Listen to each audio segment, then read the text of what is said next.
আসসালামু আলাইকুম। আজকের এই ছোট্ট ভিডিওতে সবাইকে স্বাগতম। আপনারা অনেকে হয়তো বা জেনে গিয়েছেন যে সামনে বিসিএসে অনেকগুলো পরিবর্তন আসতে যাচ্ছে।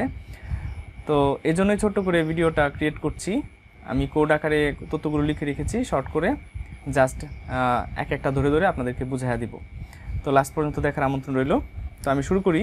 প্রথমে দেখতে পাচ্ছেন আপনারা যে লিখিত পরীক্ষার উত্তরগুলো ক্রমানুসারে লিখতে হবে। আমি ছোট করে লিখে রাখছি। মূলত আপনাকে যে কোশ্চেন দেওয়া হবে রিটেন পরীক্ষায়, এই পরীক্ষাতে আপনি সিরিয়ালি আনসার করতে হবে, মানে 1 2 3 4 এভাবে আপনাকে আনসার করতে হবে। আপনি 1-এর পরে 4 লিখতে পারবেন না, 3 লিখতে পারবেন না, ঠিক আছে?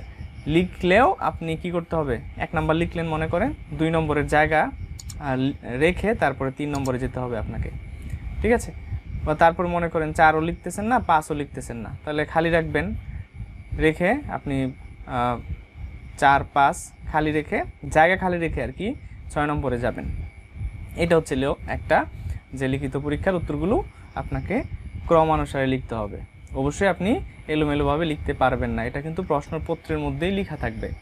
ওকে, তারপরে হচ্ছে 2 নম্বর, যে লিখিত খাতা দেখার জন্য অনেকগুলো দল থাকবে। এই এক একটা দলের মধ্যে 13 থেকে 14 জন পরীক্ষক থাকবেন, যারা একটা মনে করেন যে এখানে এভাবে একটা গোল টেবিলে বসে কি মানে খাতা দেখা হচ্ছে। তো এইখানে মনে করেন টেবিলটাতে অনেকজন আছে, 12 13 14 জন, আমি কয়েকজন দিলাম আর কি, আরেকজন দিই এখানে। তো উনি 1 নম্বরের জন্য যে উত্তরটা দেখলেন, দেখে তিনি আর 2 নম্বর দেখবেন না, 2 নম্বর দেখবে এই যে এই ব্যক্তি, ঠিক আছে? মানে এই পরীক্ষক 2 নম্বর দেখবেন, ক্রমানুসারে এইভাবে চলতে থাকবে। মানে একটা কোয়েশ্চেন একজনে দেখবেন না, এলোমেলোভাবে যারা থাকবেন পর্যায়ক্রমে দেখতে থাকবেন আর কি। 1 নম্বর উনি দেখলেন, তারপর পরের যে কোয়েশ্চেনের আনসারটা 2 নম্বর, এটা উনি দেখলেন, 3 নম্বরটা এইখানে উনি দেখলেন, ঠিক আছে? 4 নম্বরটা উনি দেখলেন। এইভাবে আরও যারা থাকবে সিরিয়ালি তারা দেখবেন আর কি, ঠিক আছে?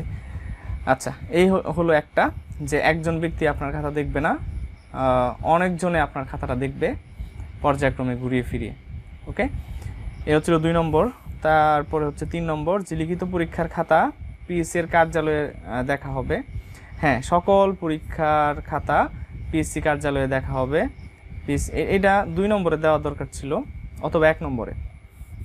এই যে আমি লিখলাম, পয়েন্টটা লিখলাম, এটা 2 নম্বরে দেওয়া দরকার ছিল। যাই হোক, যে লিখিত পরীক্ষার খাতা পিএসসির কার্যালয়ে দেখা হবে, মানে আপনারা যারা পরীক্ষা দিবেন সবার খাতায় কিন্তু পিএসসি কার্যালয়ে চলে যাবে। পিএসসি কার্যালয়ে যাওয়ার পর ওখানে চেয়ারম্যান স্যার উপস্থিত থাকবেন। চেয়ারম্যান স্যারের তত্ত্বাবধানে সব কার্যক্রম সম্পন্ন হবে।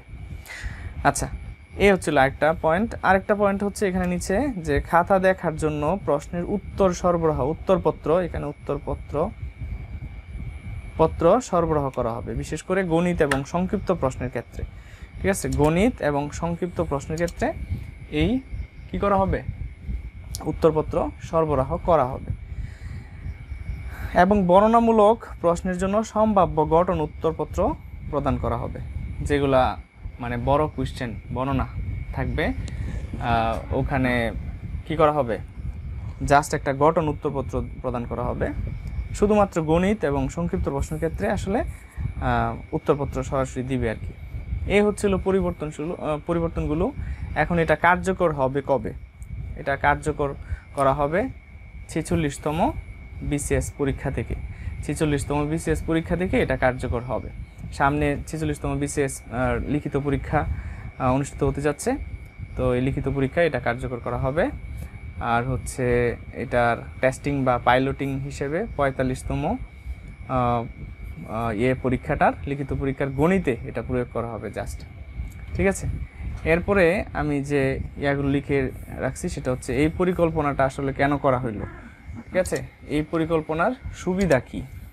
তো এইটার কয়েকটা পয়েন্ট আলোচনা করা যেতে পারে, যে এতে করে খাতা দেখার মান বৃদ্ধি পাবে। এটা আসলে পত্রিকা যেটা লেখা ছিল, যে চেয়ারম্যান স্যার এরকমটা বলেছিলেন যে খাতা দেখার মান বৃদ্ধি পাবে, এতে করে খাতাটা ঠিকঠাক মতো দেখা হবে আর কি, আর এতে সময়ও বাঁচবে অনেক। তাতে 1 বছরে বিসিএস কার্যক্রম সম্পন্ন হয়ে যাবে। আর যেহেতু এক একজন পরীক্ষক এক একভাবে খাতাটা দেখবেন, এতে করে তারা মানে খাতা দেখার একটা সুযোগ পাচ্ছে বিরাট। যে এখানে এক্সট্রা কথা কিছু বাকি ছিল, এটা এখানে লিখে নিছি আর কি। তো এক একজন পরীক্ষক এক একভাবে খাতা দেখার সুযোগ থাকবে, এতে করে মানে ভালো রকম খাতাটা দেখা হবে, খাতার দেখার মান বৃদ্ধি পাবে, সময় বাঁচবে, 1 বছরের ভিতরে বিসিএস কার্যক্রমটা সম্পন্ন হয়ে যাবে। তো মোটামুটি এগুলোই ছিল মেইন মোটা দাগের যে আলোচনা। এছাড়াই আর কিছু নাই, এগুলাই যেগুলো আলোচনা করলাম মেইনলি এগুলোই চেঞ্জ হতে যাচ্ছে।